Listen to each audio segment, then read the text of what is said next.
Hello दोस्तों, स्वागत है आपका मेरे इस नए चैनल में।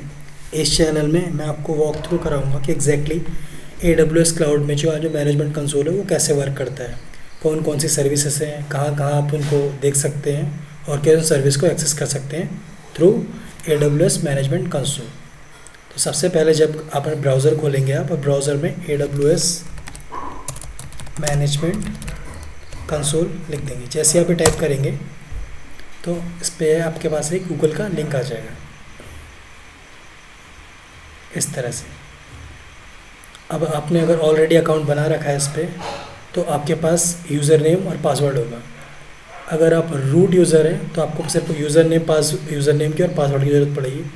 लेकिन इन केस अगर आप IAM यूज़र हैं तो आपको 3 चीज़ों की ज़रूरत पड़ेगी: यूज़र नेम, पासवर्ड और इसके साथ साथ अकाउंट नंबर, जो कि आपकी 12 डिजिट की ID होती है, या फिर अकाउंट एलियास। जैसे कि आपने देख रहा हो कि मैंने यहाँ पे डेमो वाला विकल्प डेमो सेट कर रखा है, दैट इज़ अकाउंट एलियास। उसमें अपना यूज़र नेम डालूंगा जो मेरा ये है, और इसमें अपना पासवर्ड डालूंगा।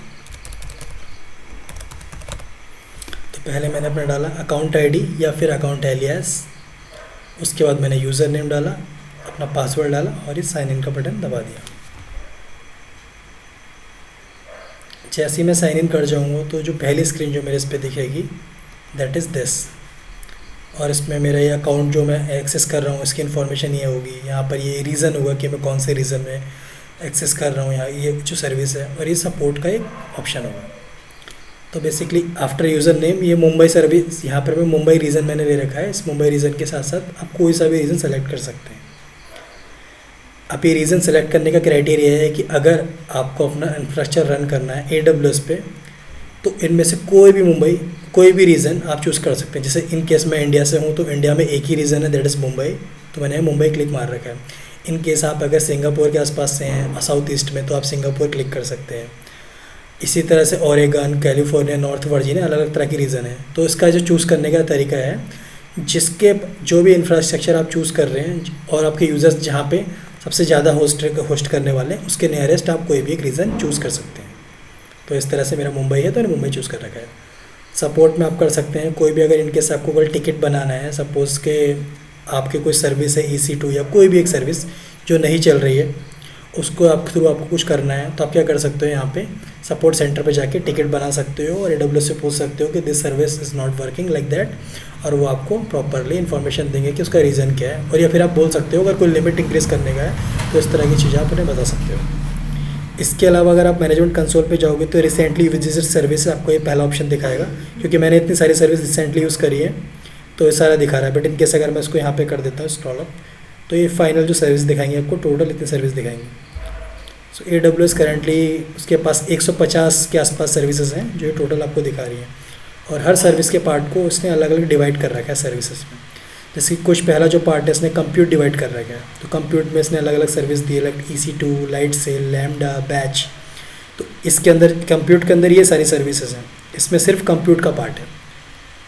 कंप्यूट का मेरा मतलब है कि vCPU और रैम, जहाँ पे कंप्यूट पावर लगती है किसी भी सर्वर की, तो वो सारी इन सर्विस के अंदर इंक्लूड रहेगा। इसके अलावा अगर आपको कोई भी कंटेनर के ऊपर काम करना है, सपोज़ आप डॉकर कंटेनर यूज़ करने हैं किसी भी चीज़ के लिए, तो कंटेनर के ऊपर काम करने के लिए कंटेनर्स के अंदर ये 3 सर्विस हैं: ECR कंटेनर सर्विस, कुबरनेटिस अगर आपको क्लस्टर मैनेजमेंट करना है कंटेनर का, तो आप इस तरह से यूज़ कर सकते हैं। स्टोरेज अगर आपको चलना है तो आप S3 सर्विस यूज़ कर सकते हैं।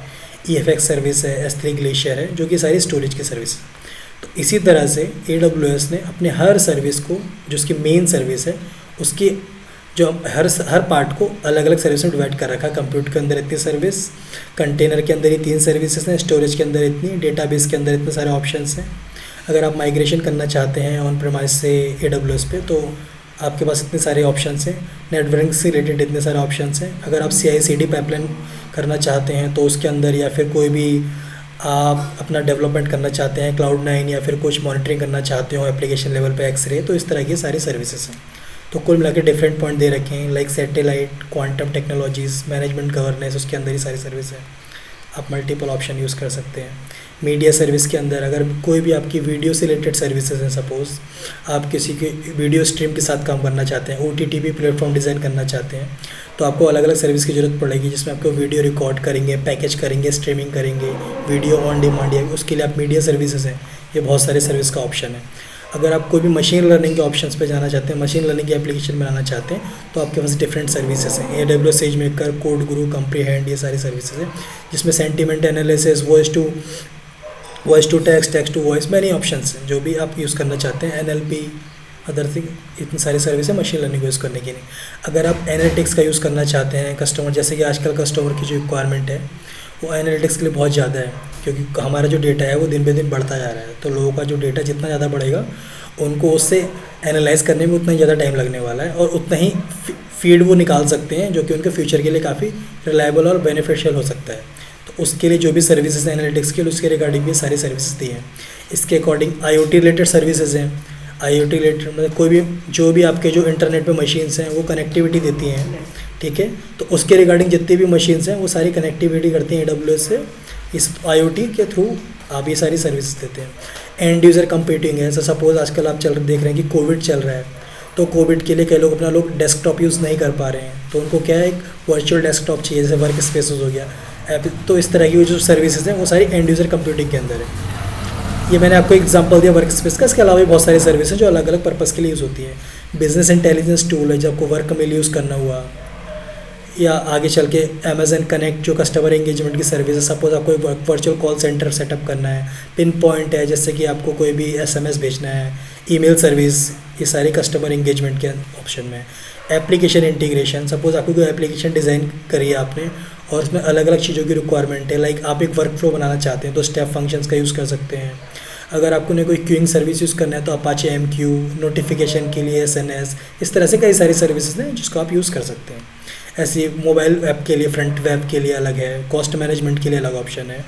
और इन केस अगर आप security, identity and compliance related जो सर्विसेज हैं, जैसे कि IAM, आप यूज़र्स बनाओगे, जब भी आप कहीं मैनेजमेंट कंसोल पर लॉगिन करेंगे तो आप यूज़र्स बनाएंगे। सबसे पहले जो आपको रिक्वायरमेंट है वो यूज़र्स के लिए होगा, क्योंकि कोई भी ऑर्गेनाइजेशन होगी इसमें एक रूट यूज़र होगा, जिसके जैसे मेरा ये है तो एक रूट यूज़र होगा जिसने अकाउंट खोला होगा, और इसके अलावा फिर एक IAM यूज़र बनाओगे, जैसे मेरा विकल्प, ये एक IAM यूज़र है। इस तरह से आपके 5 भी हो सकते हैं, 10 भी हो सकते हैं, 100, 1000 भी हो सकते हैं, जो भी आपके ऑर्गेनाइजेशन का साइज है उसके अकॉर्डिंग।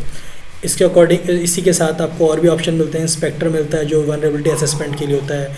KMS है जो कि की एंक्रिप्शन कीज प्रोवाइड करता है। फायरवॉल मैनेजर है, वेब है, शील्ड है, वेब एप्लीकेशन फायर। तो इस तरह की सारी सर्विस मिलती हैं। तो अगर आप देखेंगे तो हर सर्विस का, जैसे कंप्यूटर के अंदर इतना, सिक्योरिटी एसेट्स के अंदर इतनी सारी सर्विसेज हैं, तो हर सर्विस का कोई ना कोई अपना स्पेसिफिक यूज़ है। तो उस सर्विस को कैसे यूज़ करना है, किस तरह से यूज़ करना है, वो हम 1 बाय 1 आगे की वीडियोस में देखेंगे। जैसे कि मैं कोई भी एक सर्विस आपको क्लिक मार के दिखा देता हूँ कि एग्जैक्टली सर्विस का यूज़ क्या है, ठीक है। तो जैसे कि अगर मैं सबसे पहले, हम लोग जो ऑन प्रेमाइस ट्रेडिशनल भाषा में जानते हैं तो हम सर्वर को जानते हैं सबसे पहले। तो सर्वर के लिए अगर हम देखेंगे तो हमारे पास सर्विस है, वी कॉल इट EC2। तो EC2 को अगर मैं यहाँ पे क्लिक मारता हूँ तो मेरे को एक कोई भी ऑप्शन, एक सर्विस यूज़ करनी थी, तो मैंने उस पर क्लिक मार दिया EC2। अब EC2 के अंदर जितने सारे ऑप्शन हैं, मैं इन सारे ऑप्शनों को यूज़ कर सकता हूँ। That is one option. In case में अगर मैं EC2 को क्लिक नहीं मारना चाहता, मेरे को ऊपर से नहीं देखना चाहता हूँ, तो मैं बैक करूँगा और यहाँ पे मेरे को अपनी सर्विस का नाम पता है कि EC2 है, मैं यहाँ पे सर्च मार दूँगा तो जितने भी 150 200 के आसपास जो भी सर्विस है इसमें सेलेक्ट होकर आ जाएगा। और मेरे को जो भी चाहिए होगी, जैसे सपोज यहाँ पर EC2 है, मैं इस पर क्लिक मारूँगा, तब भी मुझे वो उसी कंसोल पे लेके दिखा देगी। तो मैं यहाँ पर आ गया और मैं इनके यहाँ पर अपने सारे ऑप्शन हैं, मेरे इंस्टेंसेस कितने रन कर रहे हैं, ये सारा ऑप्शन मैं देख सकता हूँ। और भी चीज़ें दिखा सकते हैं कि थोड़ा सा करेक्ट, जैसे मेरे 2 इंस्टेंसेस थे जो मैंने टर्मिनेट कर दिए हैं। ये सारी इन्फॉर्मेशन आपको यहाँ दिख सकती है कि इंस्टेंस की स्टेट क्या है, टाइप क्या है। अब टाइप क्या है, स्टेटस चेक क्या है, वो सब आपको आगे बताऊंगा। लेकिन ये कुल मिला के किसी भी सर्विस पर आप क्लिक मारोगे तो उस सर्विस के अंदर के सारे ऑप्शन आप यूज़ कर सकते हैं एज़ पर योर रिक्वायरमेंट। अब मैं वापस अगर क्लिक मारने आ जाता हूँ यहाँ पे सर्विसेज पे, तो ये मेरा कंसोल फिर से आ गया। तो ये मैंने आपको जो वॉक थ्रू कराया है टोटल हमारे कंसोल का है, ठीक है। और इन सर्विस रिलेटेड जो भी क्वेश्चन होगा आपका, तो आप कोई भी चैलेंज जाता है किसी भी क्वेश्चन में, सपोज़ आपको लगता है कि आपने एक सर्वर लॉन्च किया लेकिन वो सर्वर कनेक्ट नहीं हो रहा है, आपने एक सर्वर लॉन्च किया, दूसरा सर्वर लॉन्च कर रहे हैं तो वो दूसरा सर्वर को बोल रहा है कि लिमिट इंक्रीज़ करनी पड़ेगी।